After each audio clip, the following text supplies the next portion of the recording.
একটা মেয়ের মন পাওয়া কি এত সোজা? কি কি না করতে হয় তার জন্য।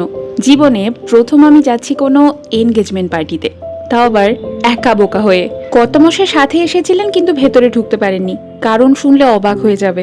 আগেই হবু বর বউয়ের মজার মজার কীর্তিকলাপগুলো দেখি, সবকিছু সারা হয়ে গেলে মেয়েটা কি বললো জানো? উফ, বাঁচা গেছে বাবা। ছেলেটা বলছে আংটিটা বেশ জব্বর হয়েছে। তারপর দুজনেরই চোখে আনন্দাশ্রু।